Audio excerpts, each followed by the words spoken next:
There is one word that almost every language on Earth has today that did not exist for most of human history. Not love, not death, something far more ordinary. A word your ancestors had no use for because the thing it describes was physically impossible for them to do. The word is late. And the story of how it entered human life is the story of how we quietly lost control of our own days. Let's go back to before the word existed. For 300,000 years, your ancestors woke up without an alarm. Not because they were lazy, because there was nothing to be on time for. A hunter didn't have a shift. A mother didn't have a deadline. Work began when the work appeared, and it ended when it was done. Anthropologists have a name for this. They call it task orientation. You do a thing until the thing is finished. Then you stop. The day is measured in tasks, not in numbers. There was no such thing as being early. There was no such thing as being late. There was only not yet and done. Think about what that means. Every knot in your stomach when you're running behind. Every alarm that has ever pulled you out of a dream you wanted to finish. Every glance at a clock ticking down toward a deadline. None of it existed. For 99% of the time there have been humans, that entire feeling was simply unavailable. So what happened? Who built the thing that put it inside you? It started with a seed. Around 12,000 years ago, humans did something they had never done before. They stopped following their food and started growing it. We call it the agricultural revolution, and it's usually told as a story of progress. But it was also the first time in history that the day had to be planned. A field doesn't care how you feel. It has to be planted at a certain time, watered at a certain time, harvested at a certain time, or a whole year of food is lost. For the first time, humans were no longer answering to the moment. They were obeying a schedule the seasons handed down. And once you have a harvest, you have something no human had ever had before. A surplus. Grain you can store. Grain you can count. Grain someone can own. The clock had not been invented yet. But the idea behind it already had. Time was becoming something you could fall behind on. For thousands of years after that, most people still lived by the sun. It rose, you worked. It set, you slept. The day had a rhythm, but it was a loose one. An hour in summer was actually longer than an hour in winter, because an hour just meant 1/12 of the daylight. Time stretched and shrank with the seasons. And nobody minded. Then, in the quiet of medieval monasteries, something changed. Monks had a problem most people did not. Their entire purpose was prayer, and their rules demanded they pray at fixed hours, several times a day and deep into the night. The rule of Saint Benedict, written around 1,500 years ago, set out exactly when the brothers had to rise in the dark and gather. Miss it, and you had not failed your boss. You had failed God. So they needed a way to know the hour, even when the sun was gone. And around 700 years ago, inside those monasteries, someone built the answer. A machine of weights and gears that could measure time on its own and strike a bell to call everyone to prayer. We still carry the name they gave it. The word clock comes from the old word for bell. The very first clocks had no face, no hands, no numbers. They had one job: ring, so that no one would be late for God. A historian named Louis Mumford spent his life studying machines like this, and he reached a startling conclusion. The most important machine of the modern age, he argued, was not the steam engine. It was the clock. Because the clock did something nothing had ever done before. It took time, the one thing every living creature had always felt as a flow, and chopped it into identical, countable pieces. And once you can count something, you can compare it.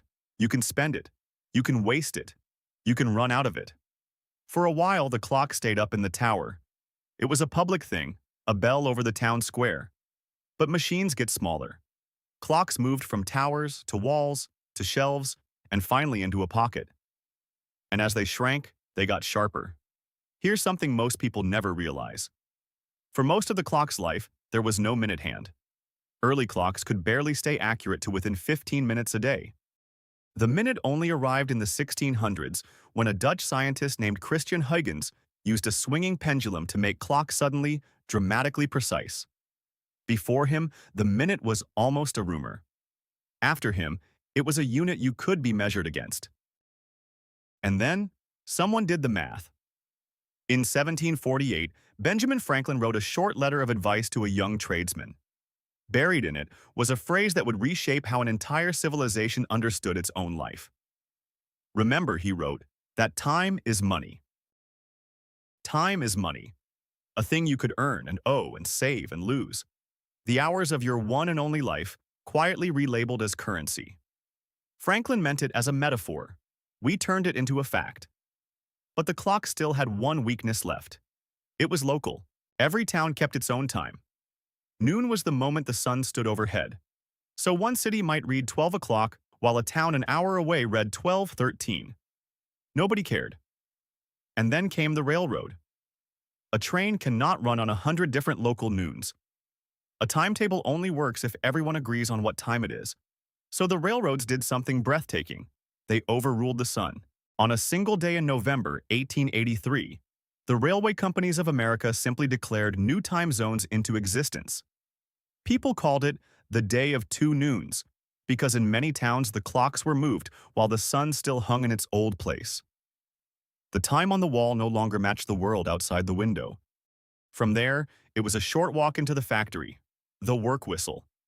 The time clock you punched on the way in and the way out, invented in the 1880s, turning your mere presence into a printed record that could be checked.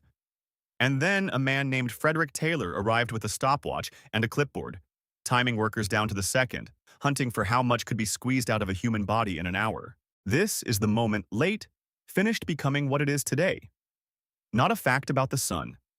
A verdict about you. A way to be wrong before you have even spoken. You still have a clock inside you. A real one. Deep in your brain sits a tiny cluster of cells that has kept time for your whole life and for the life of every ancestor standing behind you. It runs on sunlight. It does not understand 9 a.m. It understands morning. It has never once heard of a deadline. And every single day, that ancient clock is forced to obey a much younger one. A machine that is, at the very most, about 700 years old, bolted on top of a body that is 300,000. That gap has a feeling. It is the feeling of being behind. The low hum of never quite having enough hours. The guilt of the list you did not finish. You have spent your whole life assuming that feeling was a flaw in you, that if you were just a little more disciplined, a little more organized, it would finally go away. It was never going to go away. You were not failing at time. You were doing something far stranger. You were a hunter-gatherer, standing in a line, watching a number on a wall decide whether you had been a good person today. None of this is a reason to throw away your clock. The schedule built the modern world. Trains on their tracks, surgeons in their operating rooms at the right hour. We are not going back. But it is worth knowing what you are really holding when you glance down at your wrist. Not a law of nature, an invention. One of the most powerful ideas any human ever had, and also one of the youngest. A tool that, somewhere along the way, quietly became a master. For 300,000 years, no one was ever late. There was only the work in front of you, the sun moving overhead, and the day unfolding at the speed it had always moved. The clock is not going anywhere, but every now and then, you are allowed to remember the truth about it. It works for you, not the other way around. You were never bad with time. You were just never told that someone made it up.